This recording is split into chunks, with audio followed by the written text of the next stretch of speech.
श्राप देती हूँ कि जिस प्रकार तुमने मेरे कुल का अंत किया है, उसी प्रकार तुम्हारे कुल का अंत भी होगा।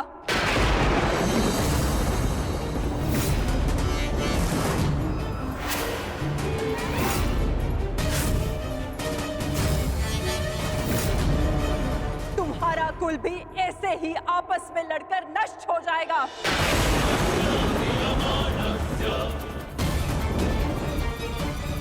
मैं भाग्यशाली हूँ कि मेरे नेत्रों पर पट्टी बंधी है और मैं ये सब नहीं देख पाई, परंतु तुम ये महाविनाश अवश्य देखोगे। तुम स्वयं अपने कुल के महाविनाश का प्रारंभ करोगे वासुदेव।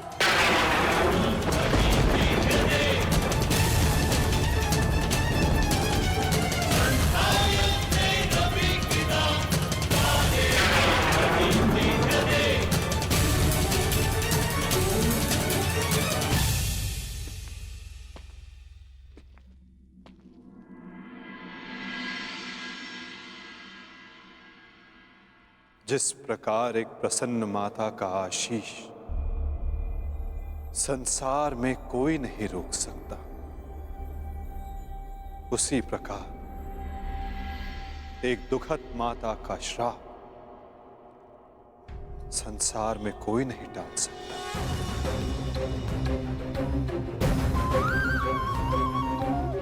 मुझे आपका श्राप स्वीकार है माते।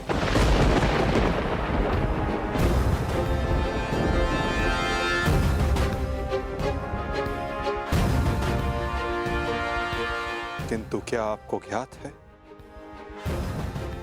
कि इस युद्ध का सत्य क्या है? क्या आप जानती हैं कि इस महाविनाश, इस महायुद्ध का वास्तविक रूप क्या है? मेरे साथ चलिए माता, उस कुरुक्षेत्र की रणभूमि पर जो इस महाविध्वंस, इस महाभारत की साक्षी बनी है।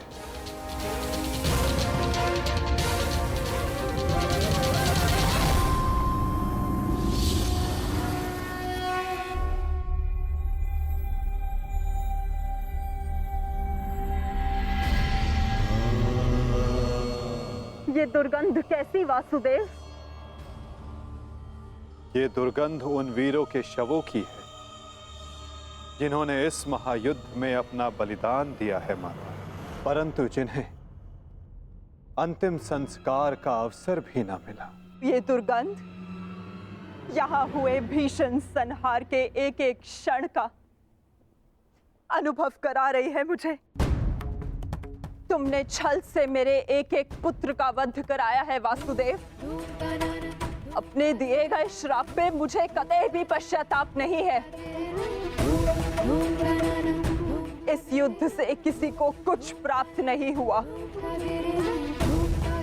ये युद्ध सबके लिए दुर्भाग्य ही साबित हुआ है और तुम्हारे लिए भी ये दुर्भाग्य ही साबित होगा। और आज मेरे श्राप के रूप में तुम भी उस युद्ध से दुर्भाग्य ही लेकर जाओगे। जब आप मुझे अपराधी मान ही चुकी हैं, जब आप मुझे दंड दे ही चुकी हैं, तो आप मेरा कोई स्पष्टीकरण भी स्वीकार नहीं करेंगी माता।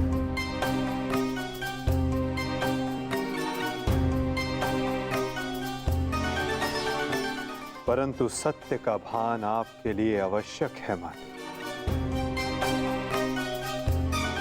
जिनकी दृष्टि से इस महायुद्ध का कोई भी क्षण, कोई भी छल अनदेखा नहीं गया है माते, अब वीर बारबरी आपको सत्य का भान करवाएंगे।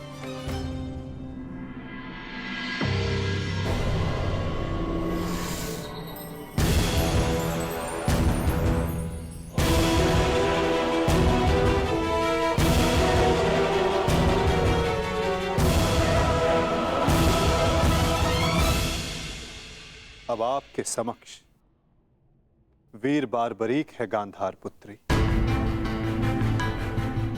जो आपके पौत्र भी हैं, जो इस युद्ध के एकमात्र दर्शक हैं।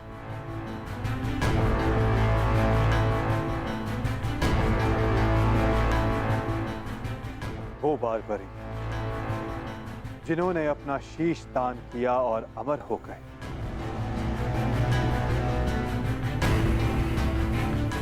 अब वही आपको सत्य का ज्ञान करवाएंगे। वीर बारबरीक की दृष्टि से इस महाभारत का कोई भी बल और छल अनदेखा नहीं रहा है माता। अब बारबरीक आपको सत्य बताएंगे। पुत्र बर्बरिक, तुम स्वयं बताओ, क्या वासुदेव ने छल से मेरे पुत्रों का वध नहीं करवाया है? यदि तुमने इस युद्ध का एक एक क्षण निष्पक्ष होकर देखा है तो बताओ, कौरव वंश के वट वृक्ष महामहिम भीष्म, जिन्हें इच्छा मृत्यु का वरदान था, क्या वासुदेव ने उन्हें अपने छल से धराशाही नहीं करवाया है? क्या वासुदेव ने द्रोण पुत्र अश्वत्थामा की मृत्यु का छल रचकर आचार्य द्रोण का वध नहीं करवाया है? क्या मेरे पुत्र दुर्योधन की रक्षा कर रहे उसके मित्र कर्ण को छल से नहीं मरवाया है वासुदेव ने? पुत्र दुर्योधन पर युद्ध के नियमों के विरुद्ध जाकर प्रहार किया गया, क्या वो वासुदेव का छल नहीं था?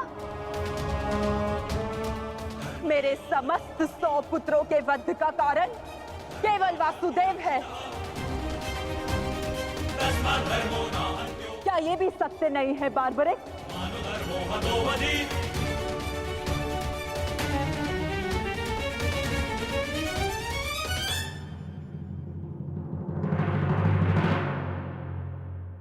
मैं आपसे सहमत हूं माते। ये सब स्वयं वासुदेव ने करवाया।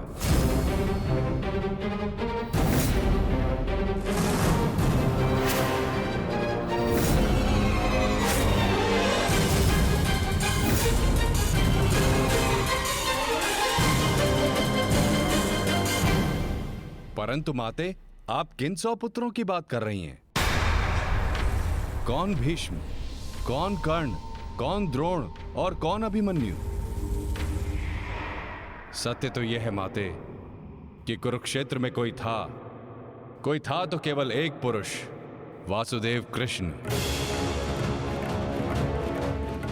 न कोई भीष्म, न कोई द्रोण और न ही अंगराज कर्ण। जिस पर प्रहार हुए वो वासुदेव ही थे, और जिसने प्रहार किए वो भी वासुदेव ही थे। उनके अतिरिक्त कुरुक्षेत्र में कोई और उपस्थित नहीं था माते। ये तुम क्या कह रहे हो बर्बरिक? इसका क्या अर्थ है? इसका अर्थ शब्दों से नहीं, दृश्यों से समझ आएगा राजमाता।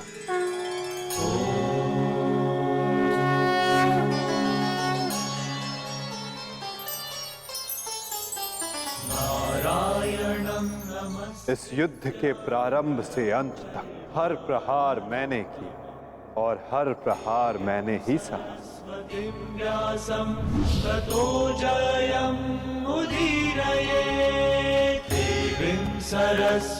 धर्म स्थापना के लिए धनुष, गदा, खड़ग, ये सब मैंने ही उठाए और इन सारे अस्त्रों का हर एक प्रहार मैंने ही सहा।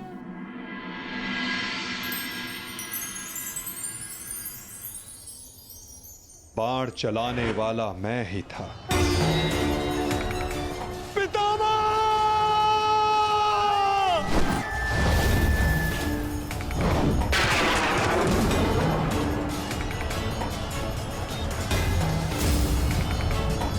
और उस बाण को अपने शरीर पर लेने वाला भी मैं ही था।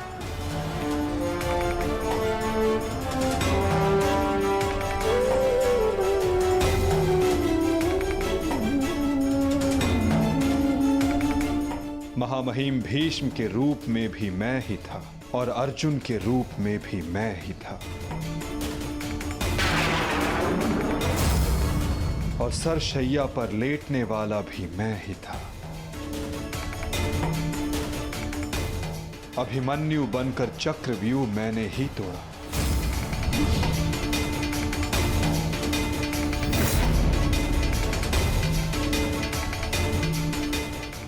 वापस आओ अभिमन्यु, लौट आओ, यू में प्रवेश मत करो। विश्वास कीजिए दात्री। मैं इस चक्रव्यूह को तोड़ सकता हूं, और यदि मेरा सर कट भी जाए तब भी आपका सर गर्व से उठा रहेगा।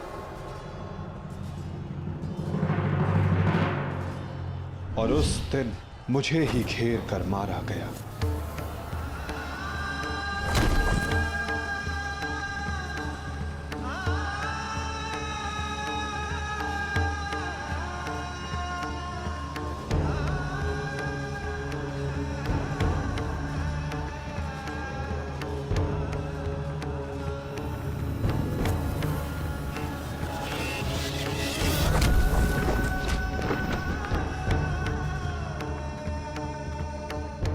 वो मैं ही था जिसने द्रोणाचार्य से कहा कि अश्वत्थामा मारा गया। आपने बिल्कुल सही सुना आचार्य द्रोण। अश्वत्थामा मारा गया। द्रोणाचार्य के रूप में अस्त्र त्यागने वाला भी मैं ही था।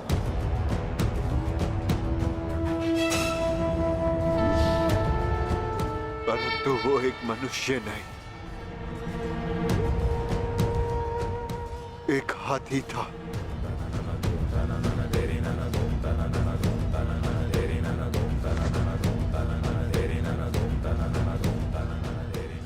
अश्वत्थामा! और धृष्टद्युम्न बनकर मैंने ही स्वयं पर प्रहार किया।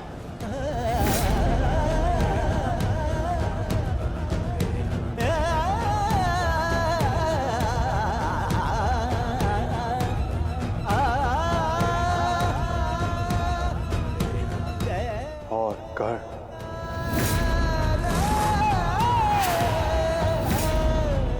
कर्ण के रूप में मैंने ही अपना कवच अपने शरीर से अलग किया।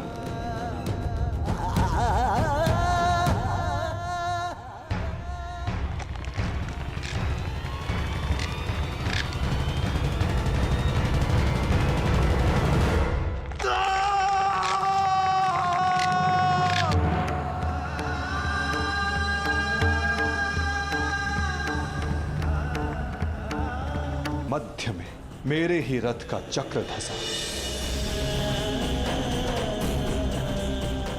और मेरे ही आदेश पर मैंने ही स्वयं पर अंजलि का अस्त्र चलाया। अंगराज को मुक्त करो पार्थ, अंजलि का अस्त्र का प्रयोग करो।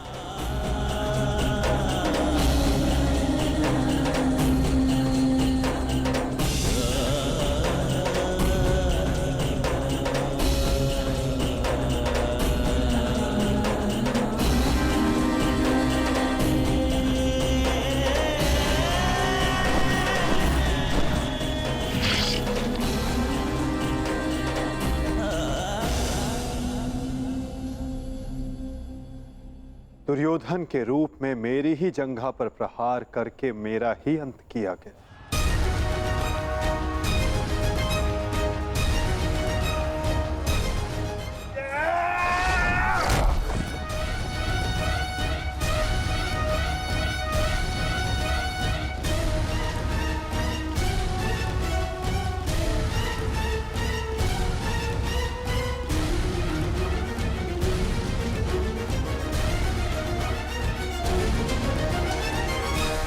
द्रुपद हो या धृष्टद्युम्न, विकोदर भीम हो या अर्जुन, सब में मैं ही था। मैं ही विजयी हुआ और मैं ही पराजित हुआ।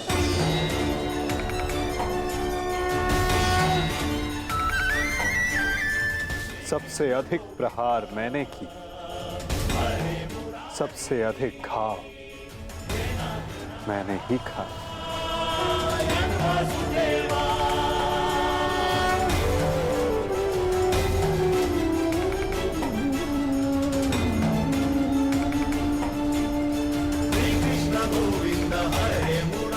अठारह दिनों के इस महासंहार हर बार मृत्यु मेरी ही हुई। गिरता था जो घायल होकर रणभूमि में वो मैं ही था। अश्वत्थामा के अंगों से रक्त पीप श्वेत बनकर मैं ही युग युगांतर तक भटकूंगा। जीवन मैं हूं, तो मृत्यु भी मैं ही।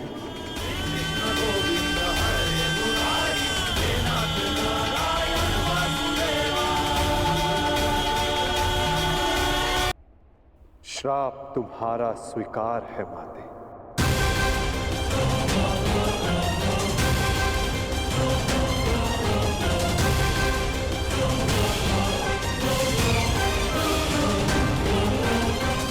परंतु जब सब आपने किया तो ये माया क्यों मेरे वासुदेव?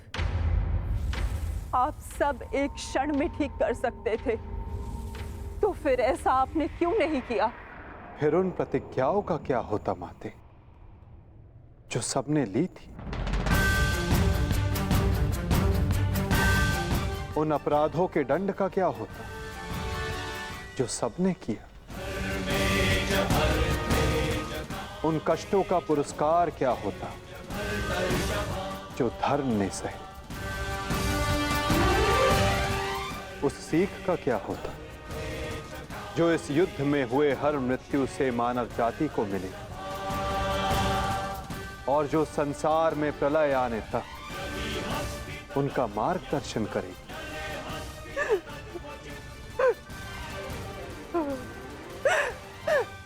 मुझे क्षमा कर दीजिए वासुदेव। मेरा श्राप वापस नहीं लिया जा सकता, परंतु क्षमा अवश्य मांगी जा सकती है वासुदेव। अपने पुत्र मोह में खोकर मैं उचित और अनुचित का भेद भूल गई थी। मुझे क्षमा कर दीजिए केशव कि उस हो रहे अधर्म के विरुद्ध ये गांधारी अपने स्वर ना उठा पाए। क्षमा कर दीजिए।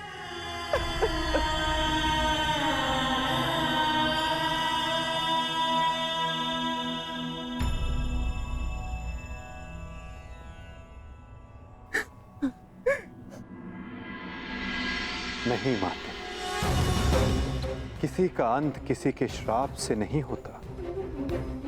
यदि किसी का अंत होता है तो स्वयं के पापों से। यदि यदुवंश का अंत होगा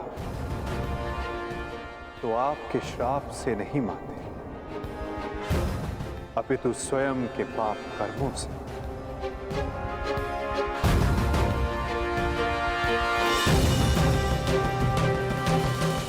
जब जब समाज में अपराध बढ़ेगा, एक महाभारत सामने आएगी।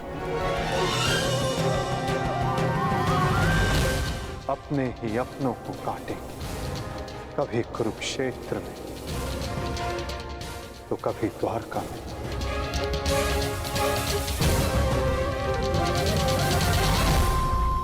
माते, यदि आप कुछ करना चाहती हैं तो अपने मन के इस प्रतिशोध की अग्नि को शांत कीजिए और पांडवों को आशीष दीजिए। युधिष्ठिर का राज्य अभिषेक करवाइए और धर्म स्थापना में आपका ये योगदान और आपका आशीष आवश्यक है माते।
सम्राट युधिष्ठिर की सम्राट युधिष्ठिर की सम्राट युधिष्ठिर की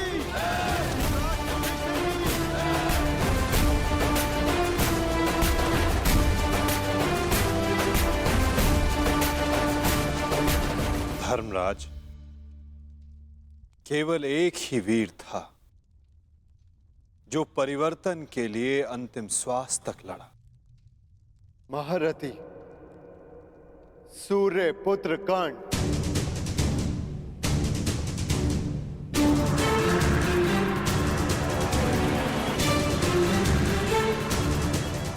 सदैव अपने ज्येष्ठ के परिवर्तन के स्वप्न का आदर और सम्मान करना धर्मराज।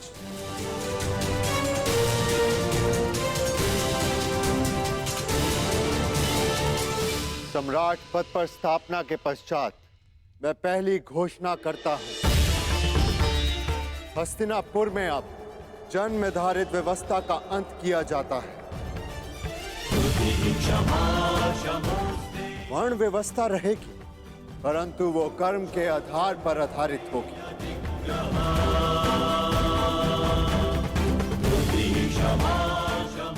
सूत हो या शूद्र हो, सबको शिक्षा का समान अधिकार दिया जाएगा।